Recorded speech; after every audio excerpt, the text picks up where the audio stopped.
Hello students, आज की हमारी इस क्लास में हम बेसिक्स ऑफ एक्सरसाइज 4.4 और उसके बाद हम 4.4 एक्सरसाइज को कंप्लीट सोल्व करेंगे। तो बेसिक्स में है जो हमारे वर्ड बेस्ड क्वेश्चन आएंगे, इसमें ओनली वर्ड बेस्ड हैं। तो बेसिक में इसकी सिर्फ हम एग्जांपल से फॉर्मेशन जो है कि क्वेश्चन हमें किस टाइप के दिए होंगे और कैसे उनका सॉल्यूशन करना है उतना ही देखना है। तो हमारी जो एक्सरसाइज है 4.4 उससे पहले 2-3 एग्जांपल हैं वो हम सोल्व कर लेते हैं और उसके बाद एक्सरसाइज 4.4 की जो क्वेश्चन आंसर हैं क्वेश्चन वन से वो स्टार्ट करेंगे हम। तो हम लेते हैं सबसे पहले एग्जाम्पल नंबर 8। तो क्वेश्चन को सबसे पहले हमें केयरफुली रीड करना है ताकि हम सॉल्यूशन हुआ वो उसका सही तरीके से कर सकें।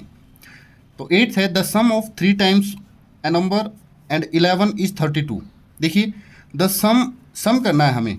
तो देखिए यहाँ हम सम कर लें द सम ऑफ 3 टाइम्स, 3 गुना मतलब 3 मल्टीप्लाई ए नंबर, एक नंबर है उसमें 3 की मल्टीप्लाई कर लें और उसके अंदर 11 को ऐड कर दें तो वो हो जाता है इज 32, वो 32 हो जाता है। ठीक है, इतना हो गया हमारा। अब वो नंबर क्या होगा, तो उस नंबर को हमें लेट करना पड़ेगा। तो सबसे पहले देखिए, ये मैंने बताया इससे पहले हमें एक लाइन करनी है। ये फर्स्ट हमारा एग्जाम्पल है इसलिए मैंने ये पहले कर दिया। तो आगे से हम नेक्स्ट एग्जाम्पल से डायरेक्ट लेट करेंगे। देखिए let the number be x, मान लिया कि वो नंबर हमारा x है। So according to question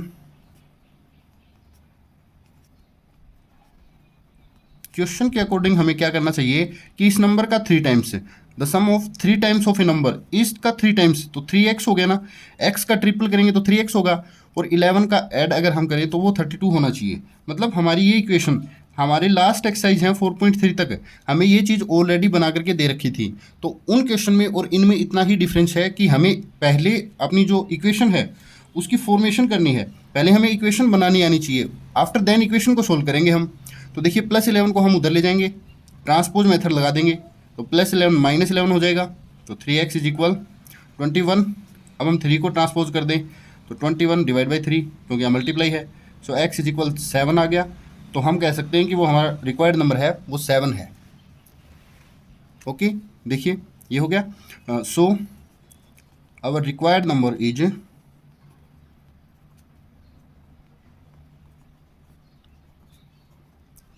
sorry x तो हमने लिया था इज 7, x की वैल्यू क्या है हमारी 7। तो ये हमारा सॉल्यूशन हो जाएगा। तो ऐसे ही हम चलते हैं नेक्स्ट क्वेश्चन पे। देखिए find a number such that 1/4 of the number is 3 more than 7। तो सबसे पहले देखिए solution, let the number be x, मान लिया वो नंबर x है।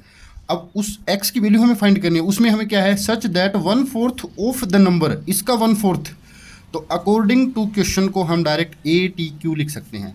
क्वेश्चन के अकॉर्डिंग हमें क्या करना है, यहाँ हम इक्वेशन को फॉर्म कर देंगे। 1/4 कीजिए। अब किसी भी नंबर का 1/4 करना है तो 4 का डिवाइड करना होता है या 1/4 मल्टीप्लाई वो नंबर। देखिए किसी भी नंबर का 1/4, जैसे कि 12 का 1/4 निकाले तो 1/4 ऑफ 12। तो इसे अगर हम डायरेक्ट कहें तो 12/4 भी तो हम कह सकते हैं ना। 7 का 1/4 निकालें तो 7/4, ठीक है, क्योंकि यहाँ 1 है इसलिए। अब 1/4 ऑफ x, यहाँ x होगा तो x/4 आ जाएगा। एक नंबर है उसका 1/4। ओके, हमने 1/4 इसको कर दिया। 1/4 ऑफ द नंबर इज का मतलब इज इक्वल कर सकते हैं हम। ये 1/4 है वो है 3 मोर देन 7, 3 मोर देन 7 मतलब 7 से 3 ज़्यादा। तो डायरेक्ट हम 10 भी बोल सकते थे इसको कि 3 मोर देन 7 तो 10 ही होता है ना। तो x divided by 4 is equal 10। अब हम 4 को ट्रांसपोज अगर करें तो 10 मल्टीप्लाई 4, तो x की वैल्यू हमें मिलती है 40। So our required number is 40। So our required number is 40। इन क्वेश्चन का जो फॉर्मेट है वो सेम टू सेम चलेगा, मतलब सारे क्वेश्चन ऐसे ही हम सोल्व करते चले जाएंगे। चेक करने के लिए हम क्या कर सकते हैं, 40 का 1/4 क्या होगा 10। तो 10 7 से 3 ज़्यादा है तो यस है, तो हम चेक भी कर सकते हैं। तो ऐसे हम करेंगे। अब हम चलते हैं नेक्स्ट एग्जाम्पल 10 और उसके बाद हम एक्सरसाइज पे चलेंगे। 10th एग्जाम्पल है हमारा, Raju's father's age is 5 years more than 3 times Raju's age. Find Raju's age if his father's age is 44 years old. उसके फादर की एज 44 हो तो राजू की फाइंड कीजिए। तो सबसे पहले हमें राजू की एज को लेट करना पड़ेगा, मानना पड़ेगा। ओके, सो देखिए solution, let the age of the present age, present का जिक्र है क्योंकि फ्यूचर का कोई हमें या पास्ट का हमें दिया नहीं, तो वो प्रेजेंट की एज है। The present age of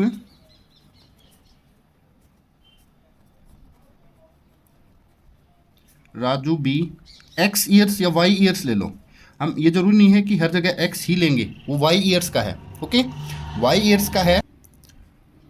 so according to question, अब राजू वाई ईयर्स है। सो देखिए राजू फादर्स एज, अब राजू के फादर की एज की फॉर्मेशन 44 है, मतलब इक्वल में तो 44 है, बट वाई की टर्म्स में राजू के फादर की एज क्या है, हम कह देंगे कि 5 मोर देन 5 ईयर्स मोर, मतलब 5 ज़्यादा है, 5 ज़्यादा है। किससे ज़्यादा है? 3 टाइम्स राजू एज, राजू की एज वाई है और 3 टाइम्स मतलब 3 मल्टीप्लाई वाई, राजू की एज को 3 से मल्टीप्लाई करके 5 ऐड करें तो वो उसकी एज, मतलब वो जो टोटल नंबर है वो उसके फादर की एज का जो नंबर है उसके इक्वल हो जाएगा। यहाँ से हम अब ट्रांसपोज करके वाई की वैल्यू को फाइंड करेंगे। पहले हम +5 को ट्रांसपोज अगर करें, सो देखिए 44 - 5, 3y इज इक्वल 39। ओके, 39 हो गया। 39 के बाद हम 3 को और ट्रांसपोज कर देंगे। सो y is equal 39 divided by 3, y is equal 13। y की वैल्यू क्या आई? 13।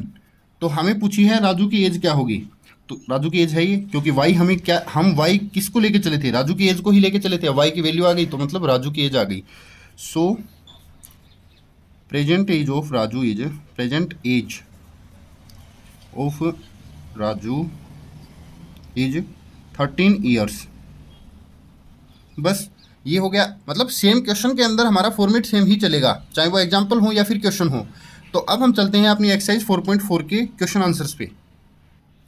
फर्स्ट क्वेश्चन हमारा है setup equation and solve them. पहले इक्वेशन को सेटअप कीजिए, जो लास्ट एग्जाम्पल्स में हमने किया है। एक इक्वेशन बनाएंगे पहले इस जो स्टेटमेंट्स को है रीड करके, और फिर उसको सोल्व करेंगे।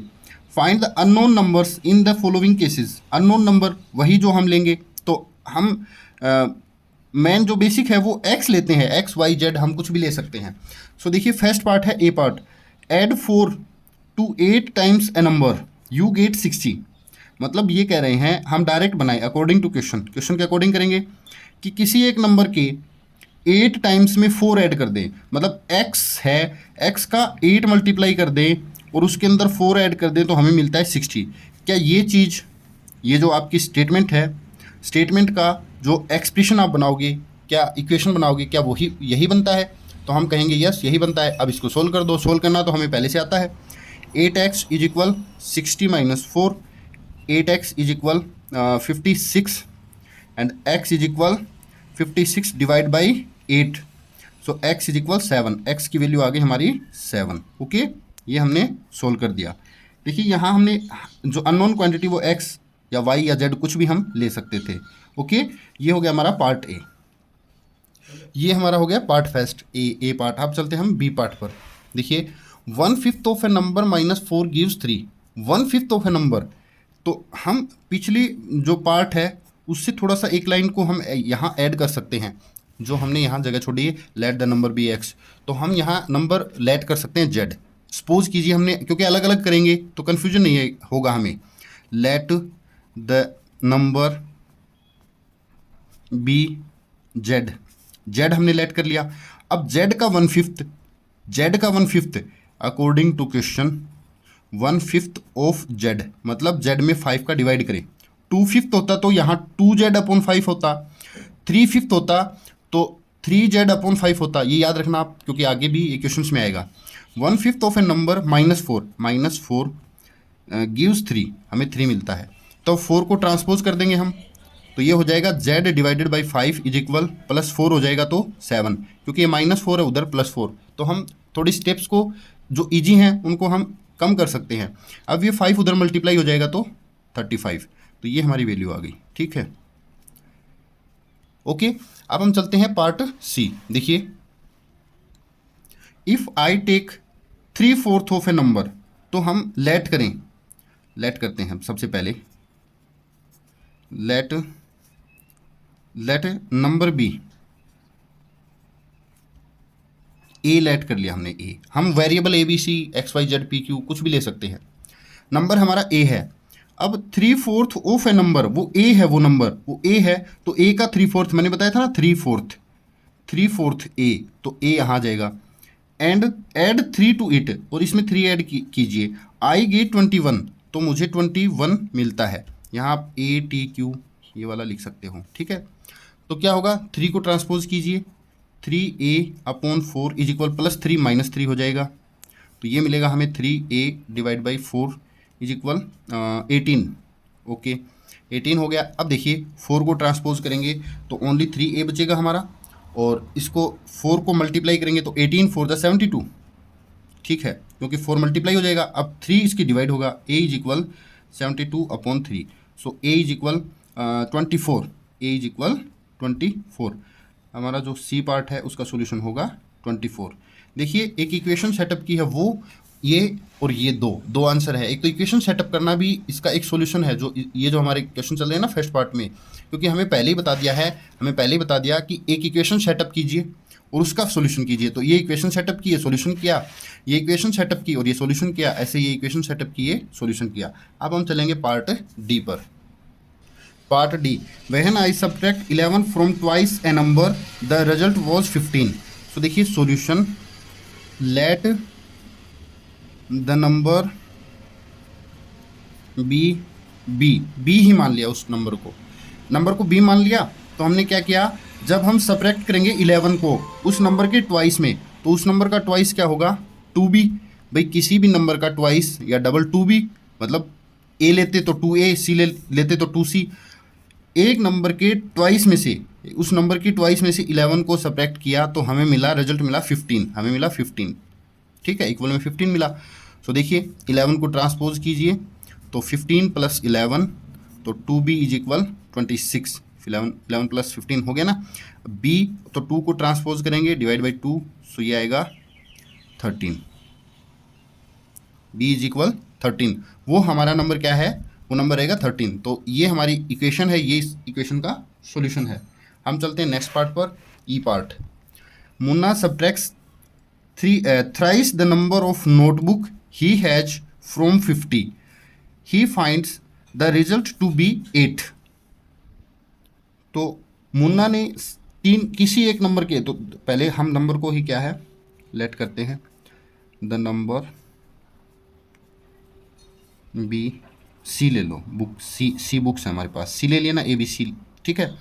अब 50 में से, फ्रॉम 50 में से उसने उस नंबर का थ्राइस 3 मल्टीप्लाई कर दो, ट्वाइस 2c होता है, थ्राइस 3c होगा, 4 times 4c, 5 times 5c, 6 times 6c, ऐसे करेंगे हम।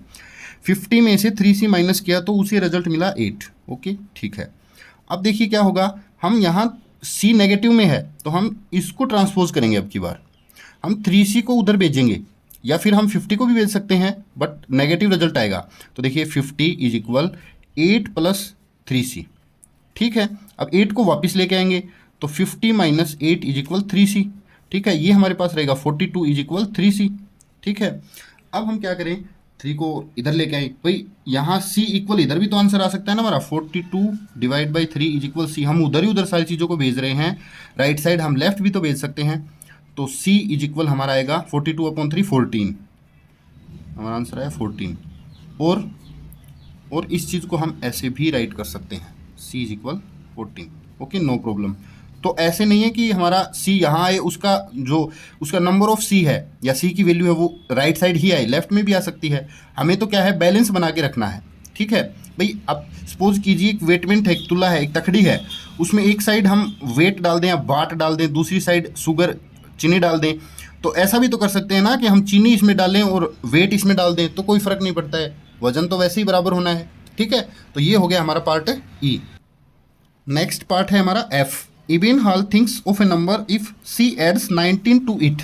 इबन हॉल किसी का नाम है, ठीक है, वो एक नंबर सोचती है। तो देखिए सबसे पहले हम सॉल्यूशन करेंगे, लेट, उसने थिंक किया, सी थिंक्स ए नंबर बी डी, उसने डी किसी नंबर को थिंक कर लिया, डी नंबर है वो, लेट कर लिया हमने कि वो डी है, हमने माना है, लेट मतलब हमने माना है, वो एक्चुअल में डी नहीं है, डी की कोई ना कोई वैल्यू आएगी, वो डी मान लिया हमने। और उसने क्या किया, उसमें 19 ऐड कर दिया, तो डी प्लस 19 हो गया, ठीक है। एंड डिवाइड्स द सम, ये सम, इस सम को 5 से डिवाइड कर दिया, ठीक है, 5 से डिवाइड कर दिया, ठीक है। सी विल गेट, उसे 8 मिलेंगे, तो 8 मिले उसे, ठीक है। अब 5 देखिए, 5 उधर जाएगा, यहाँ हम 19 को उधर ट्रांसपोज नहीं कर पाएंगे क्योंकि 19 ऐड हो रहा है ओनली डी में और 5 डिवाइड हो रहा है इस पूरे में, तो 5 को हम भेजेंगे, तो D plus 19 is equal 5 multiply हो जाएगा, इधर डिवाइड है तो 40, ठीक है। और डी इज इक्वल, ये 19 माइनस हो जाएंगे, 40 minus 19, okay. So D is equal 21, ठीक है, 21। तो वो नंबर क्या होगा, वो नंबर 21 है, मतलब उस नंबर में 20 उसमें 19 जोड़े 5 का डिवाइड दें तो वो फिर 8 ही आता है, तो वो ऐसा नंबर 21 ही है। 21 में हम 21 लें, सबसे पहले 21 है, 21 के अंदर हम 19 ऐड कर दें तो हो जाएगा 40, और फिर उसमें डिवाइड कर दें हम 5 का तो हमें 8 ही मिलता है, तो वो नंबर हमारा है 21। ये हो गया हमारा पार्ट एफ। अब हम चलते हैं पार्ट एफ के बाद जी पर। Solution, Anwar thinks of a number, Anwar एक नंबर सोचता है, सपोज कीजिए वो कोई पी नंबर सोच लेता है, सपोज करेंगे लेट अनवर, ए को कैपिटल करेंगे, किसी का नेम हो तो कैपिटल लिखते हैं, let Anwar thinks the number be p, उसने पी सोचा। अब आगे क्या है, if he takes away 7 from, उसने 7 निकाल लिए उस नंबर के 5/2 ऑफ द नंबर, तो उस p का 5/2 क्या होगा, 5p/2। यहाँ देखिए 5/2 ऑफ का मल्टीप्लाई होता है, द नंबर p है, 5/2 मल्टीप्लाई p, तो यही आएगा, उसमें से 7 निकाल लिए और उसे मिल रहा है 23, द रिजल्ट इज 23। तो ये हमारी इक्वेशन हो गई। अब इक्वेशन में हम क्या करेंगे, 7 को ट्रांसपोज करेंगे क्योंकि 2 तो जा नहीं पाएगा, 2 अकेला 5p के नीचे है, मतलब डिवाइड में है, 7 के नहीं है ना, इसलिए नहीं जाएगा, ये नेक्स्ट टाइम जाएगा नेक्स्ट स्टेप में। तो 5p/2 is equal 23 plus 7, 5p/2 is equal 30, 5p is equal 2 multiply हो गया 60, p इज इक्वल 5 डिवाइड में चला गया तो p is equal 12, p is equal 12। हमारा वो नंबर क्या है जो अनवर ने थिंक किया था, वो है 12, ओके। ये हमारा क्वेश्चन नंबर 1 कंप्लीट हो गया यहाँ तक, ठीक है। अब हम चलते हैं क्वेश्चन नंबर 2 पर। देखिए, सोल्व द फॉलोइंग। अब हमें इंडिविजुअल क्वेश्चन दे रखे हैं।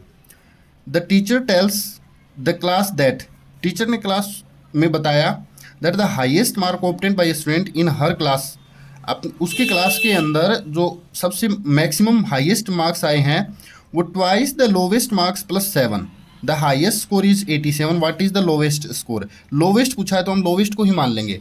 तो देखिए, let solution, let the lowest marks, अब लोवेस्ट है तो एल ही मान लेंगे, किसी बच्चे के एल नंबर आए हैं जो क्लास में सबसे कम है, ठीक है। अब अकॉर्डिंग टू क्वेश्चन की जो डेफिनेशन है वो हमें क्या कह रही है कि जो हाईएस्ट है वो बच्चा लोवेस्ट वाले से डबल से भी 7 ज़्यादा है, तो लोवेस्ट का डबल उसमें 7 ऐड करें वो हाईएस्ट आ जाएगा, और हाईएस्ट 87 है, तो ऐसे होगा, ठीक है। देखिए, लोवेस्ट का double plus 7 is equal highest, ठीक है, हो गया। अब 7 को ट्रांसपोज करें तो -7 होके 80 हो जाएगा, ठीक है। डायरेक्ट कर रहा हूँ ताकि आप इसको और थोड़ा जल्दी करना सीखें, ठीक है। अब 2 को भेजें तो L इज इक्वल 40, बस आ गया, 2 डिवाइड में चला गया तो, ठीक है। तो सबसे कम नंबर जिस बच्चे के आए हैं उसके आए हैं 40 मार्क्स, ठीक है। 40 का डबल 80 और उसमें 7 ऐड करें तो 87, और हाईएस्ट 87 आ ही रहा है, तो अगर हाईएस्ट 87 है तो लोएस्ट 40 ही हो सकता है इस सिचुएशन में, ओके। तो ये हमारा आ गया, we get the lowest score is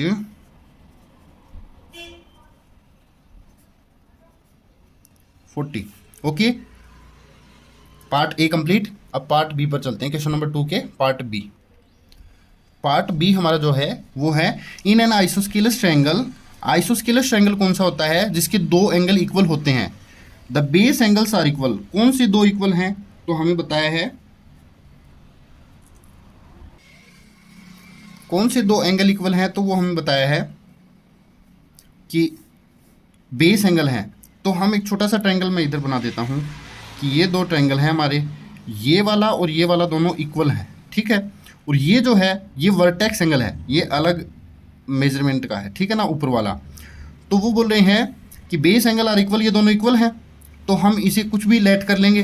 भाई हम इसको x मान ले तो ये भी x हो जाएगा। तो देखिए solution, let the measure of, measurement बोल दें या मेजर बोल दें, of base angles, angle is b, base है तो b डिग्री ले लिया हमने, b डिग्री सपोज कीजिए b डिग्री है, okay.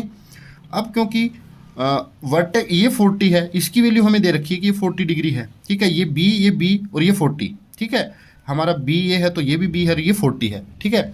So according to question, अब क्वेश्चन क्या कहता है, हमें पता है कि किसी भी ट्रायंगल के एंगल्स, तीनों एंगल्स का सम 180 होता है, तो हम कह सकते हैं एक एंगल हमारा b डिग्री है, दूसरा भी b है और तीसरा है 40, ठीक है, और इनका सम होना चाहिए 180। ये चीज़ हमें कहाँ से मिलती है, angle sum property of A triangle, ठीक है। आप लिख सकते हो angle sum property of A triangle, ठीक है। तो ये क्या होगा, b और b 2b प्लस 40 उधर चला जाएगा, मतलब पहले लिख दें हम ये, तो 2b इज इक्वल, ये इधर माइनस हो जाएगा तो 140 हो जाएगा, माइनस इसमें से हो जाएगा, और b इज इक्वल ये डिवाइड में आ जाएगा इसके, सो b इज इक्वल 70, ठीक है। हमें पूछ रखा है what are the base angles of, तो each base angle is equal 70 degree, each base angle is 70 degree, okay. ये हमारा बी पार्ट कंप्लीट हो गया। अब हम चलते हैं पार्ट सी पर। Sachin scored twice as many runs as Rahul together, Sachin ने जो रन है वो बनाए हैं double, as many runs as Rahul together, Rahul से डबल, देयर रन्स, यहाँ तक राहुल, अब together their runs fell two short of a double century.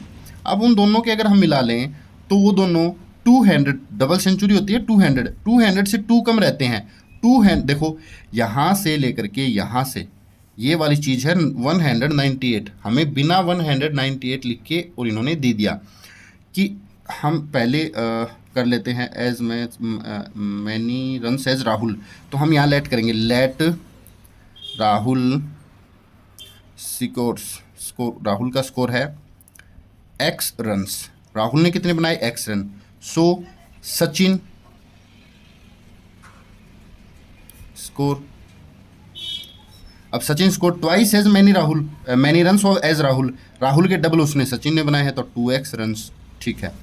अब अकॉर्डिंग टू क्वेश्चन क्या कह रहा है, अगर इन दोनों को मिला लिया जाए, टुगेदर दे रन्स, उन दोनों के रन एक साथ लिख दिए जाएं, ऐड कर दिए जाएं, तो वो डबल सेंचुरी में से 2 कम रहते हैं, रन्स फेल टू शॉर्ट, 2 कम रह गए ऑफ ए डबल सेंचुरी, तो 198 हिट होते हैं उसमें से, ठीक है। तो ये 3x हो गया, ठीक है, तो 198, सो x इज इक्वल, डिवाइड हो जाएगा ये 198 divide by 3, x is equal, तो इसको अगर हम रिड्यूस करेंगे तो 6 और 6 66, ये x की वैल्यू आई है। ये किसके रन्स आ गए, how many runs did each one score, तो 66 तो इसके आए हैं, तो हम लिख देंगे here we get Rahul scores 66 runs and Sachin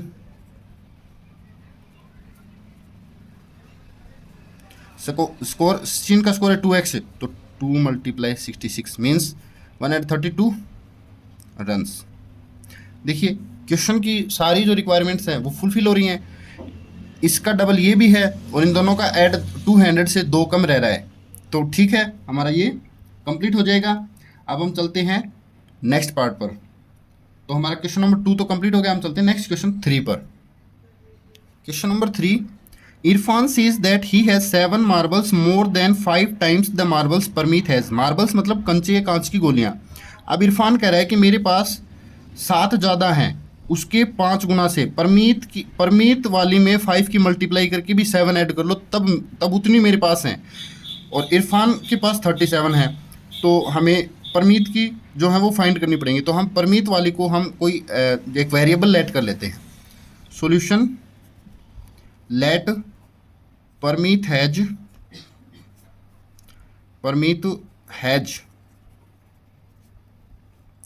P marbles. Parmeet के पास P मार्बल्स हैं। देन क्वेश्चन क्या कह रहा है हमारा, अकॉर्डिंग टू क्वेश्चन, कि परमीत वाली का 5 टाइम्स कर लें, 5 टाइम्स, और उसमें 7 ऐड कर दें, तो फिर इरफान की आ जाती हैं, और इरफान के पास 37 दे रखी है हमें। ठीक है, ये हमारी इक्वेशन हो गई। अब 7 को हम ट्रांसपोज अगर करें तो ये आ जाएगा, 7 माइनस हो जाएंगे तो 30, और फिर 5 को अगर ट्रांसपोज करें तो डिवाइड हो जाएगा, 30/5 6 आ जाएगा। So we get that Parmeet has 6 marbles only. अब देखिए, क्योंकि 6 का 5 टाइम्स करेंगे 30 और 7 ऐड करेंगे 37, तो 37 तो 6 होती हैं, तभी उसके पास 37 हो सकती हैं। तो ये हमारा क्वेश्चन नंबर 3 का फर्स्ट पार्ट हो गया। अब हम चलते हैं सेकंड पार्ट पर। देखिए second, Lakshmi's father is 49 years old. Lakshmi के फादर की एज 49 ईयर ओल्ड है, मतलब 49 ईयर्स के हैं वो। He has 4 years older than 3 times Lakshmi's age. Lakshmi की एज के 3 गुना से 4 ज़्यादा हैं। What is Lakshmi's age? Lakshmi की एज लेट कीजिए आप। Solution let Lakshmi's age be, Lakshmi है तो L ईयर्स, कैपिटल L लें, L ईयर्स। अब क्वेश्चन क्या कह रहा है कि उसकी फादर की age in terms of Lakshmi's age लिखो। कैसे लिखें हम?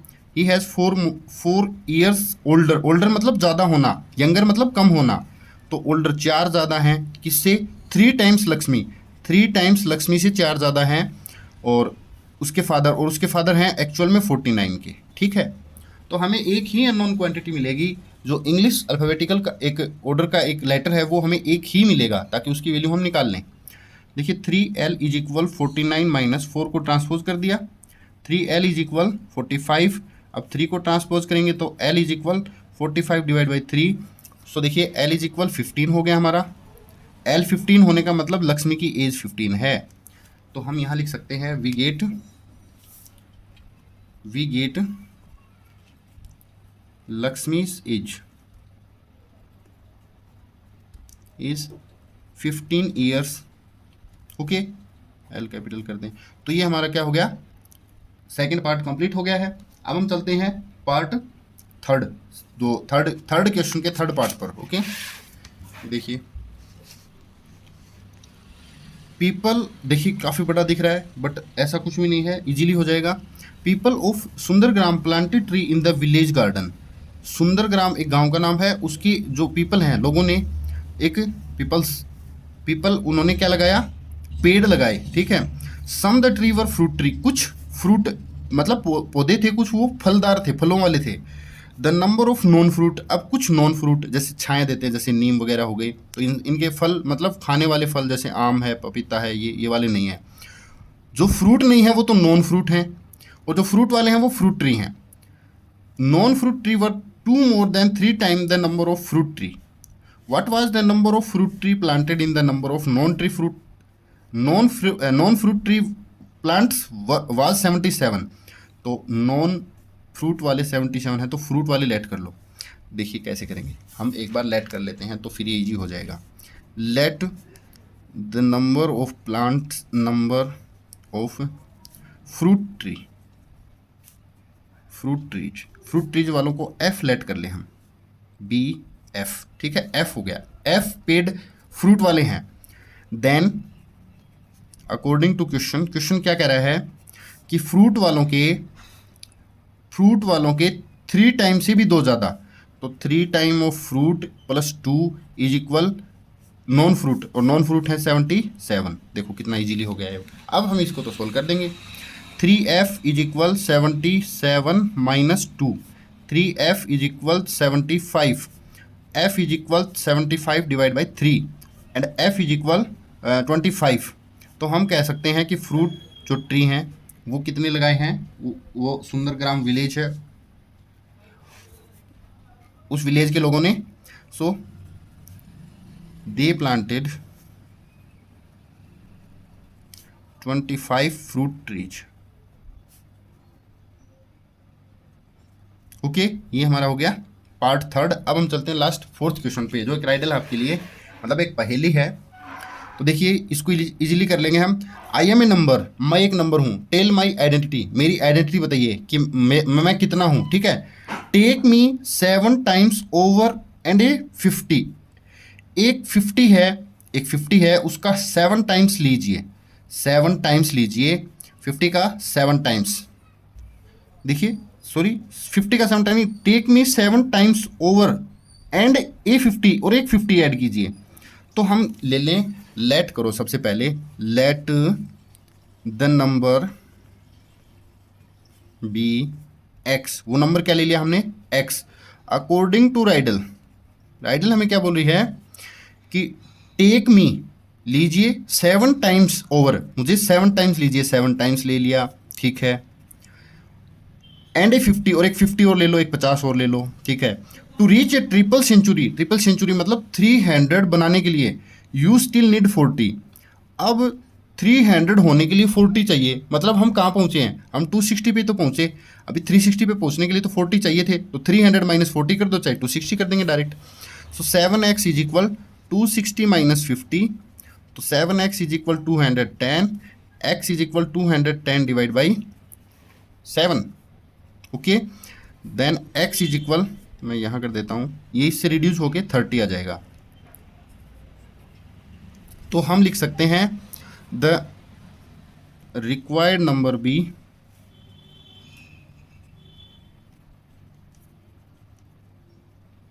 30।